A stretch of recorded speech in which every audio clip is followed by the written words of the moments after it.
I don't know how much longer this old voice of mine will last, but before it fades completely, I need to tell you what happened to me. Not because I want pity, no, but because I can't let the silence bury what so many lived through. My name doesn't matter much anymore, but once I was just a little boy, 7 years old, running barefoot beside my mother. Her arms were the safest place I knew. Her voice the last song I truly remember.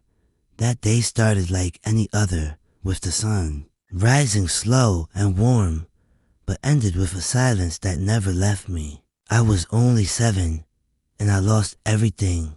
My home, my roots, my family torn apart in a moment I didn't even understand. But the pain never needed explanation. It simply settled in my chest and never left. And now, after all these years, I tell this story not just for me but for everyone who never had the chance to speak. Because memory is resistance. And this is mine. I still remember the way my mother hummed while grinding corn early in the morning. Her hands were rough, but her touch was gentle. I used to sit near her feet, drawing lines in the dirt with a stick, pretending it was some kind of secret map.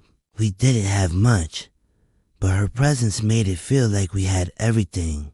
That morning, the birds sang louder than usual, or maybe it was just my memory making it that way. She gave me a piece of sweet yam, still warm, and smiled like she always did when she wanted me to feel safe. There was something different in her eyes that day, something distant, like her thoughts were elsewhere, wrapped around something she couldn't say. I didn't know what fear looked like in her yet, but later I would understand that silence can scream louder than any words. She held me a little tighter that morning. Her hands trembled just slightly as she adjusted my shirt. I thought it was the cold. Now I know it wasn't. That day, the sky looked heavy, even without rain. The grown-ups whispered more than usual. Faces that usually smiled seemed tense, distracted. My uncle didn't come by to tell jokes like he always did. My cousin kept close to his mother, who kept glancing toward the trees as if expecting something. I just played, unaware of what was unfolding around me. My mother kept me close, always close, but said little. The scent of her dress, the feel of her arms around me, her voice humming low in my ear, these became the last things I would ever know of true peace. As the day stretched on, I began to feel it too. That something wasn't right. I asked her if we were going somewhere, but she only shook her head, pressed her lips together, and kissed my forehead. Then came the moment I will never forget, not even if I live to be 100 and the world forgets. Every name and every story. The sound of hooves broke the air like thunder, men shouting, dogs barking. I saw my uncle run. I saw my aunt grab her children and hide. My mother picked me up so quickly I dropped the little wooden bird I always carried in my pocket. I tried to reach for it, but she didn't let me go. She pressed my head to her chest, her heart pounding like a drum, and told me over and over not to move, not to speak. Her voice was shaking, and so were her arms. We crouched behind a pile of dried cane stalks, hidden in the shadows. I could hear the voices getting closer, louder. My mother's breath was sharp, fast, almost painful. She kept whispering, S-H-H-H, my boy, my baby, my life, as if saying it enough times would protect me. Then came the shouting right in front of us. I couldn't understand the words, but the tone was like nothing I'd ever heard. A command, a demand, something brutal. My mother stood up, still holding me. She didn't run. She just stood there, trembling, and held me tighter. One of the men yelled again, pointing. I remember how tall he looked from down in her arms, like a shadow covering the sun. Another man approached and tried to pull me from her grip.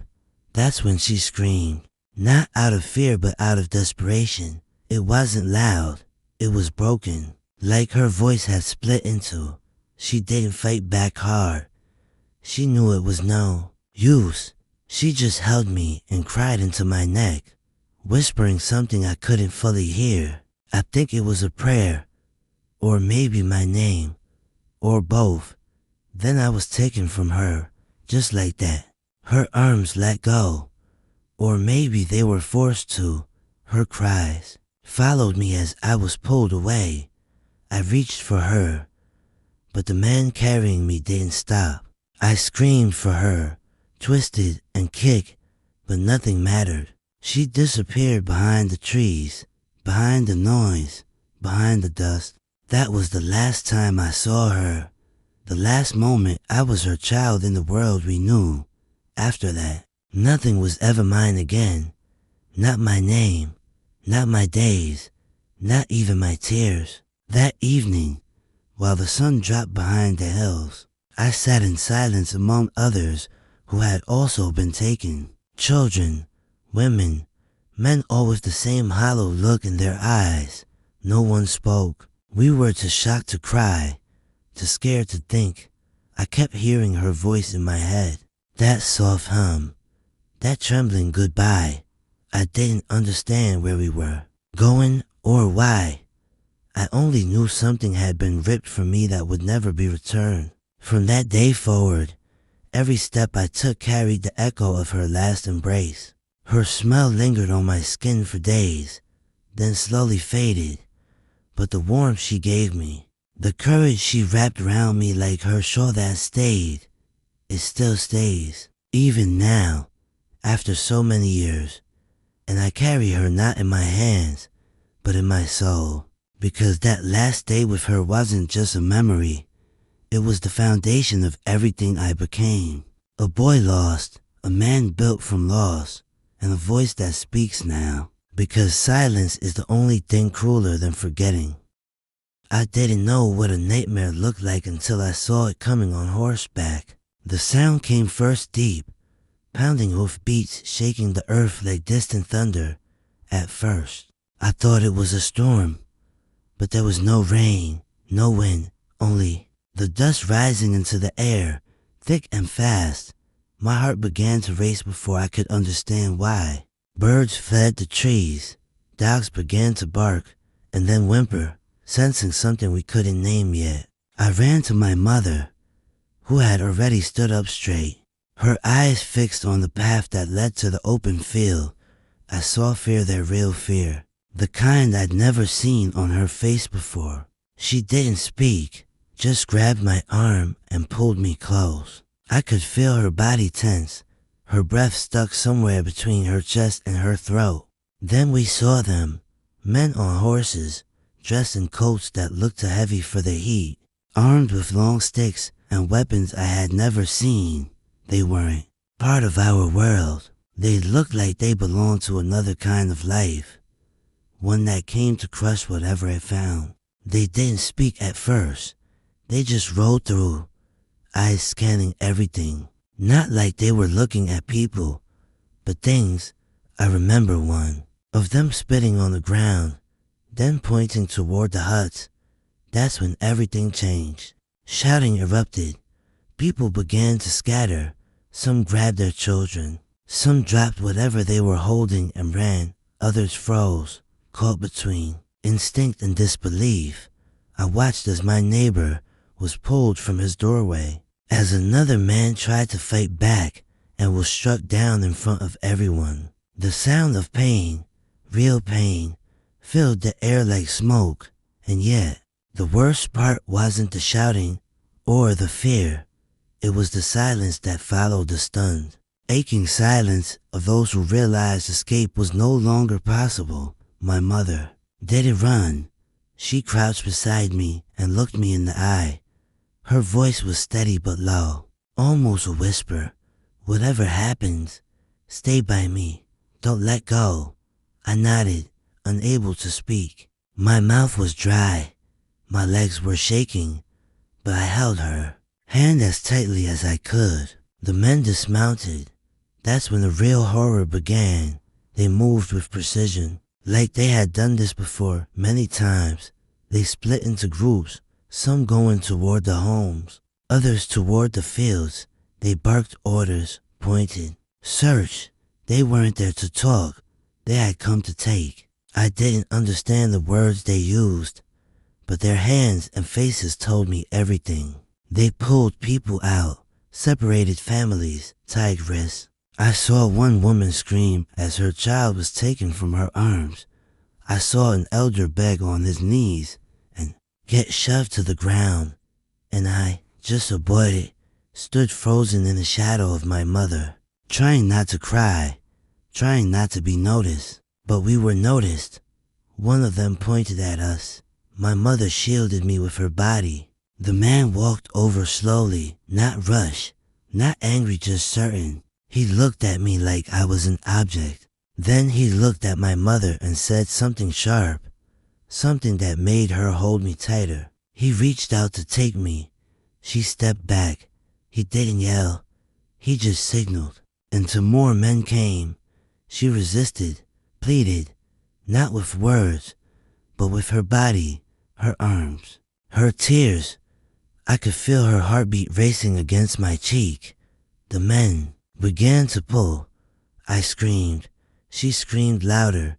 She fell to her knees, refusing to let go. They pulled harder. I remember my fingers digging into her dress. Her hands wrapped around my back like a shield. But eventually, they overpowered her. Her hands slipped. My fingers couldn't hold on. And then, in one brutal moment, I was gone from her arms. I saw her mouth open in a cry that had no sound. Her eyes begging, breaking. She tried to crawl toward me, but one of them held her down. I reached for her until my arms could stretch no further. That moment didn't last long, but it stayed inside me like a wound that never closed. I was dragged away. I didn't know where I was being taken. I didn't know why this was happening. I didn't even know who these men were. I only knew I had been torn from everything I loved. Around me, the same thing was happening over and over. Children crying, mothers wailing, fathers shouting until their voices were lost in the dust. It was like the sky itself had turned its face away. I remember looking back as we were forced into a line. My mother was still on the ground, her arms stretched toward where I had been. Her cries finally found their sound, and that sound will follow me for the rest of my life. The men herded us like animals, yelling instructions we didn't understand, shoving, threatening. Some tried to run, and they were caught. Others collapsed, and they were dragged. There was no mercy. There was no explanation. We were just taken, and the ones left behind, if any, were broken. I didn't speak the whole way. I couldn't. My throat was tight. My heart felt too big for my chest. I kept hoping it was a mistake, that I'd be brought back, that I'd wake up and see her face again. But deep down, I knew I had seen what I had seen. I had felt the final grip of her hand slipping away. That was the day I stopped being a child. Not because I chose to, but because the world chose it for me. The men on horseback didn't just take bodies, they took stories, names, futures. They came with the sound of thunder. And when they left, they took the light with them. And even now, after all these years, when I hear horses in the distance, something inside me freezes, because I remember. I will always remember. The road stretched far beyond what my eyes could reach, and every step felt like it was dragging me farther from the world I had known. I didn't know where we were going, and no one would tell us. The men driving us forward shouted in a language I didn't understand, and even if I had, I don't think the words would have made sense to a boy who had just lost everything. I walked barefoot on dry, cracked soil that burned under the sun, my feet blistering with every mile.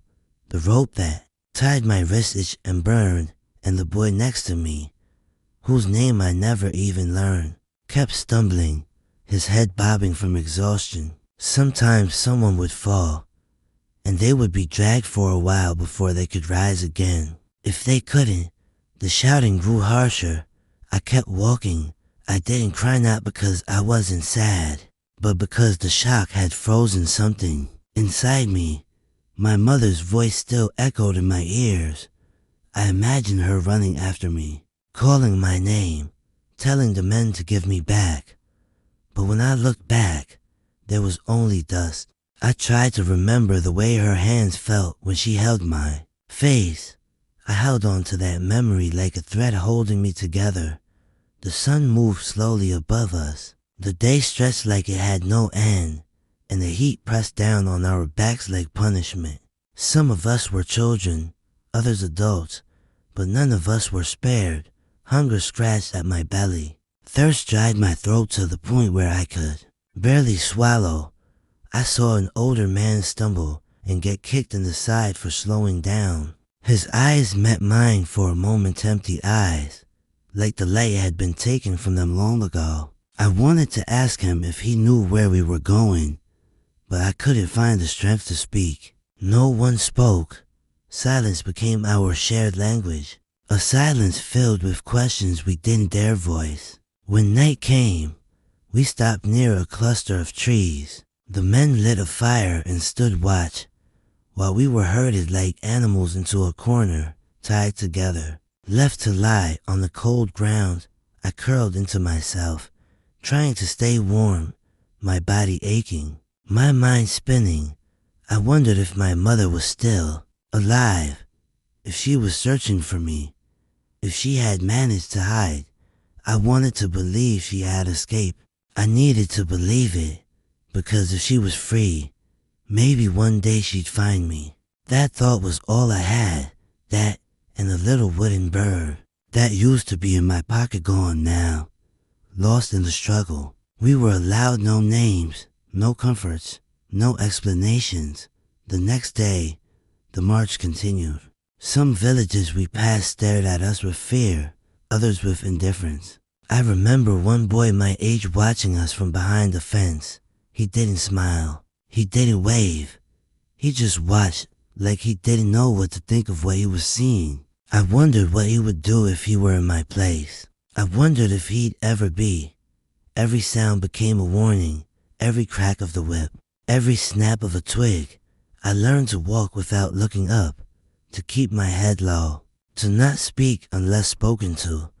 I was learning the rules of survival without anyone needing to teach me.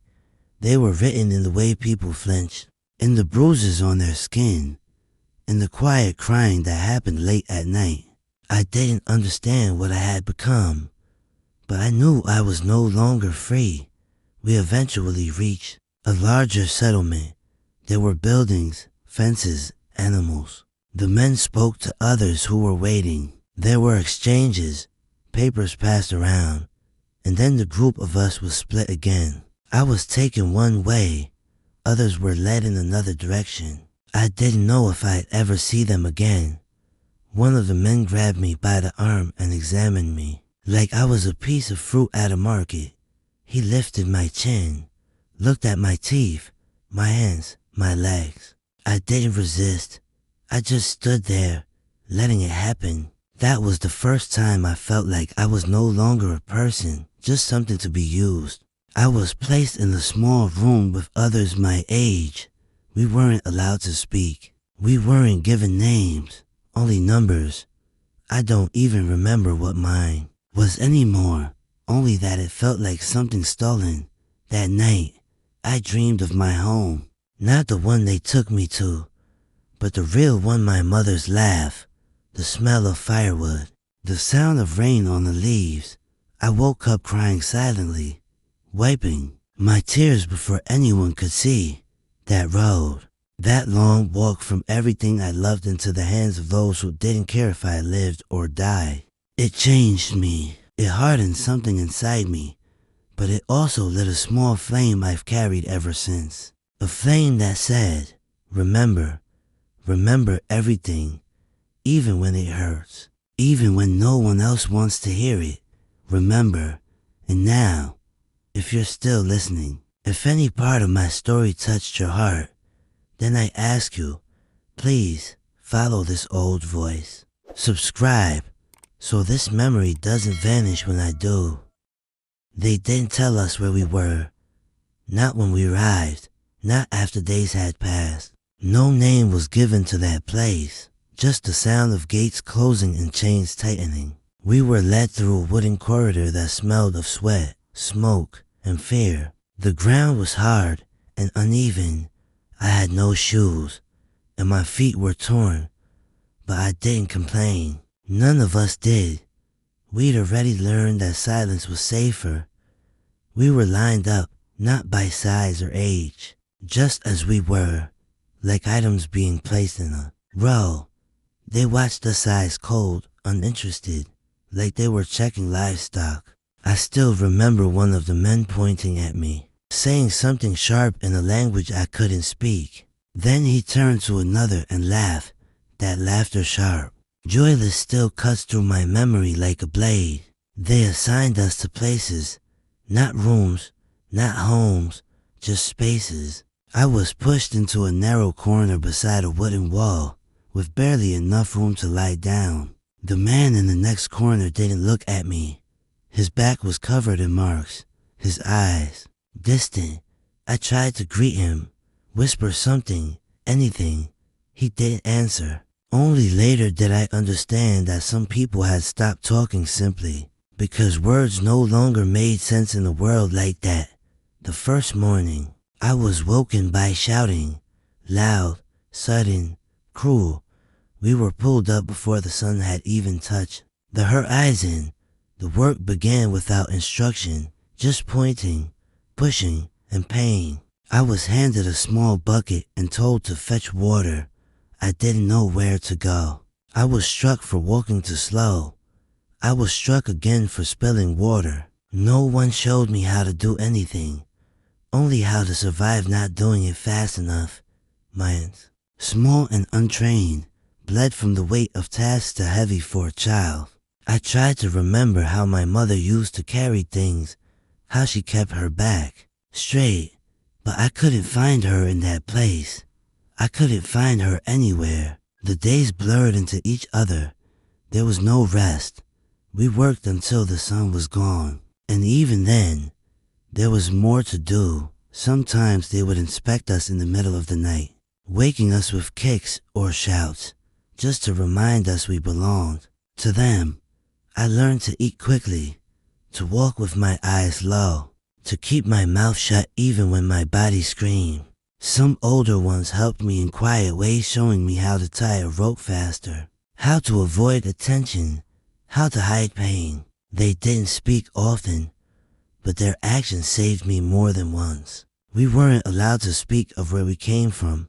If someone tried, they were punished. So our memories became secret things, carried in silence, passed through glances, or the way someone hummed a tune their mother used to sing. I started humming too, not because I felt joy, but because it helped me remember I had once been held, once been loved. Nights were the worst. The cold cut through our thin clothes. The walls let the wind in. I'd curl up and imagine I was somewhere else by a fire, in my mother's arms, back before the world split in two.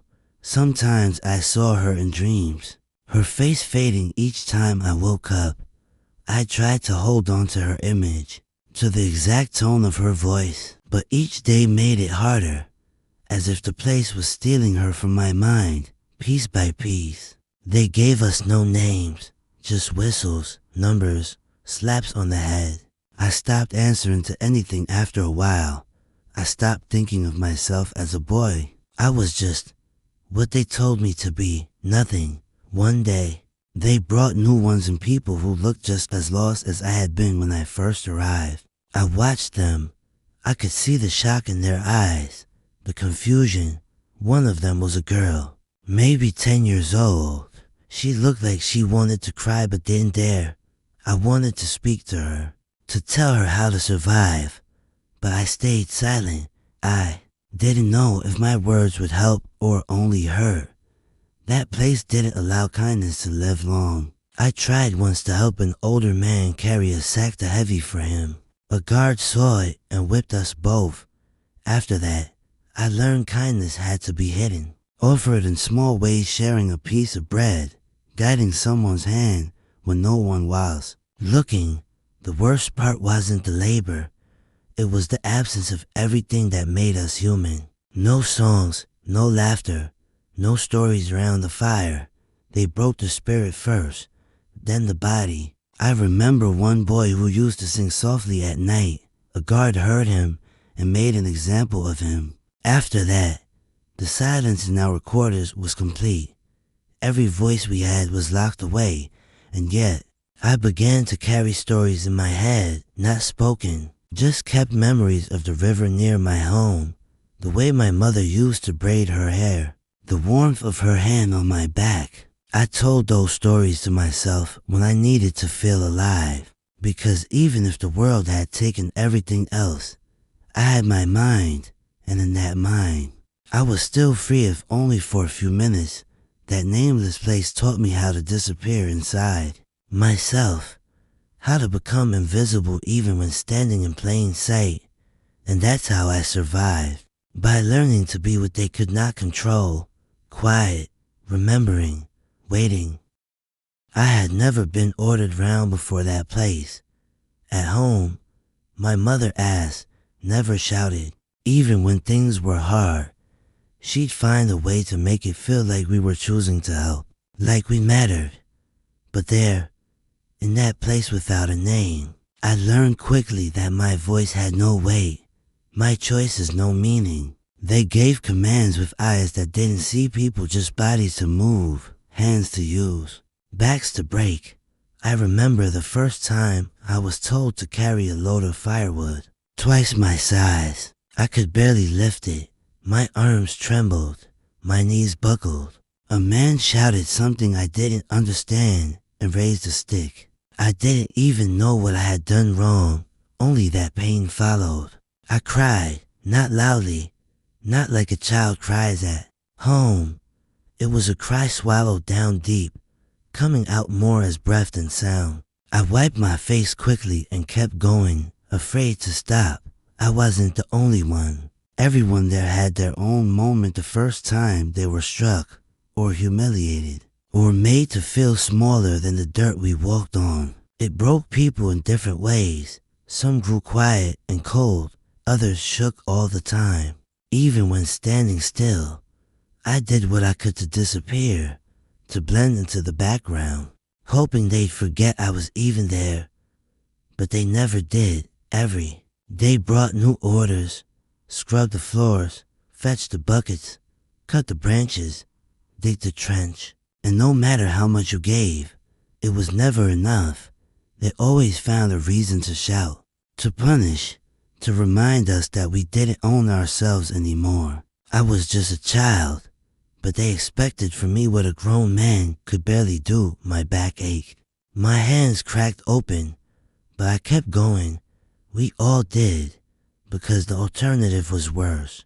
I remember one morning, I was too slow waking up. My body had refused to move after the cold night. The next thing I knew, I was dragged outside and forced to kneel in front of the others. I thought they'd hurt me, but instead, they yelled, pointed, shamed me like I was something disgusting. That moment hurt more than the beatings. Being treated like I was less than human broke something deep. That night, I didn't eat. I just lay awake, staring at the ceiling, wondering if I'd ever feel clean again, feel seen again. The others didn't talk about it, but we felt each other's pain. Sometimes, in the small moments when no one was watching, we'd share a glance, a piece of food, a soft touch on the shoulder. That was our rebellion, kindness in a world that tried to crush it. I began to understand that survival wasn't just about keeping your body moving, but about keeping your heart from turning to stone. And somehow, I held on. I held on because of the memory of her, my mother, my home. The songs she sang, they couldn't take that from me, not unless I let them. The days turned into weeks, and the weeks into years. I lost a sense of time. The seasons came and went, marked only by the changes in the wind and the ache in our bones. I grew taller, stronger maybe, but not by choice, just by surviving. My body adapted, hardened, but inside, I was still the same boy who had screamed for his mother, who had watched the world disappear in a single moment. The pain never left. It only learned to hide itself better. I'd hear laughter somewhere, someone trying to remember what joy sounded like, and instead of smiling, I'd feel something twist in my chest, like I didn't belong to that sound anymore. I'd see trees sway in the wind and remember the one near our old home, the one I used to climb, the one whose branches I thought would always be there. It's strange how memories sneak up on you, not always in moments of rest, but in the middle of work, in the middle of silence. The past has a way of finding you, no matter how far you run from it. People came and went, some died, others disappeared, maybe sold elsewhere, maybe gone for good. I stopped asking. The fewer questions I carried, the lighter the burden felt. There was one older man who used to work beside me. He had a scar that ran down his face and eyes that seemed to look beyond this world. He once told me, in a whisper, so low it barely reached my ear, "The body bends, but don't let the soul break." I nodded like I understood, but I did not yet. It took years for those words to make sense. I had to live through enough to see that it was true, because something in me refused to die, even when they tried to strip it away. I started noticing how others kept memories alive, two tiny things. A piece of fabric tied around a wrist, a song hummed without words, a pattern scratched into wood, echoing the marks from home. We were more than they allowed us to be, but only we knew it. I sometimes thought of escape, but the thought faded as quickly as it came. Where would I go? Who would I be? I didn't know the names of places beyond this prison. I didn't even know if anyone I loved still breathed the same air as me. That kind of hope, if held too tightly, could crush a man. Still, I carried a quiet dream that one day I'd tell this story, not to curse, not to shame, but to remember. Because even if the chains one day fell, what they did to our hearts couldn't be undone with a key. I watched younger ones arrive, their eyes full of questions I no longer asked. I tried to help when I could, a word here, a warning there. It wasn't much, but it was what I had to give. I couldn't protect them from everything, but I could help them not feel so alone. The years had taken much, but not everything. I still had my memory, and in that, I was free. As I sit here, the years stretching behind me like a heavy cloak, I realize there's nothing left for me to do but tell this story. It's the last thing I have, the one thing no one can take away. All the years I spent working, surviving, living. In that dark place I thought they would crush me. I thought they would steal every last shred of who I was. But they couldn't, not completely. They never could. You see, even when your body is broken, even when your soul is bent and worn, there's a fire that can't be extinguished. It might flicker, it might fade, but it never truly dies. And the only thing that could have ended that fire was forgetting. But I didn't forget. I carried those memories with me, wrapped in the quiet corners of my mind, locked in the deep spaces where no one could see. But now, at the end of all things, I tell this story not just for me, but for all of us who were forgotten, for those who never got to speak, never got to share their truth. My voice might tremble, my hands may shake as I speak, but the words, they're mine. No one can take that away. I've lived a long time, and in that time, I've seen many things. I've seen people break, and I've seen people survive. I've seen love lost and found again. I've seen how memory can save a person when nothing else can. But I've also seen how silence can destroy. There's something dangerous about forgetting. It's as if, in forgetting, we lose the very essence of who we are. And I can't let that happen. Not now. Not ever. Because the stories of those who came before us, of those who bled and suffered, they can't be lost to time. They must be remembered. They must be passed on. That's all we have left. The pain, the suffering, the joy, none of it disappears when we speak it out loud. It doesn't vanish. It stays. It becomes part of us. Part of what we are. Part of what we were meant to be. And now, my time is nearly over. I'm old. My body aches. The years have taken their toll. But this story, this is mine to give. And when I'm gone, I want it to live. So, as I pass the torch to you, as I place these words in your hands, I ask you to listen, not just with your ears, but with your heart. And if my story moves you, if it stirs something deep within you, then please consider staying with me for a while longer.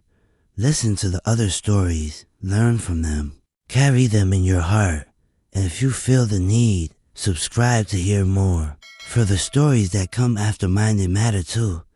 They matter just as much.